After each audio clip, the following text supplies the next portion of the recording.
এই যে পহেলা বৈশাখ মাত্র ৩৫ বছর আগে এটা চালু হয়েছে ঢাকা ইউনিভার্সিটিতে। এই মাত্র ৩ যুগ আগে চালু হওয়া জিনিসটা কিভাবে ১০০০ বছরের ঐতিহ্য হলো? আরে ভাই, বাংলা সনের বয়সই তো ১০০০ বছর হয় নাই। এই মিথ্যুকরা, মিথ্যাবাদীরা বলে এটা নাকি ১০০০ বছরের ঐতিহ্য। জন্মই ১০০০ বছর, সনের বয়সই ১০০০ না, সেটা আবার নাকি ১০০০ বছরের ঐতিহ্য হয়ে গেছে। পহেলা বৈশাখ, আমরা আমাদের শৈশবেও পহেলা বৈশাখের এই রূপ কেউ দেখি নাই। আমাদের চাইতে বয়সে যারা বড় মুরব্বীরা আছেন তারা তো আরো দেখেন নাই, কারণ শুরুই হয়েছে ৩৫ বছর আগে। কিশোরগঞ্জে মিঠামইনি থেকে অষ্টগ্রাম পর্যন্ত ১৪ কিলোমিটার হাওড়ের রাস্তা রঙিন করা হয়েছে পয়লা বৈশাখ উপলক্ষে, গিনেস বুকে ওয়ার্ল্ড রেকর্ড হিসাবে স্থান পাওয়ার জন্য।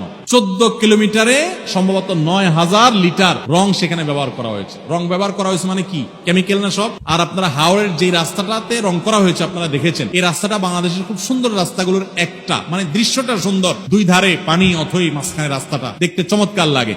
তো এই যে রংগুলা, এগুলা ধুয়ে কোথায় যাবে? হাওড়ের পানিতে যাবে না? তাতে তো পানির জন্য, মাছের জন্য খুব উপকার হবে। কি বলেন? রঙের গ্রান, কেমিক্যাল, এগুলো মাছের স্বাস্থ্যের জন্য অনেক ভালো না? এই যে রাস্তা রং করছে, মানুষের ঘর বাড়িতে রং নাই, বাসের রং নাই, পাবলিক পরিবহনের রং নাই, ট্রেন গুলার রং নাই, সিল সপ্পর সালবাকলা উঠে গেছে, অবস্থা খারাপ, কোন শ্রী নাই, রূপ নাই, জায়গা মতো রং না করে কোথায় রং করতেছে? রাস্তায়। তাও আবার হাওড়ের মধ্যখানে রং করতেছে যে জীববৈচিত্র্য ধ্বংস হয়ে যাবে। এরাই নাকি আবার কলা বিজ্ঞানী। আজকে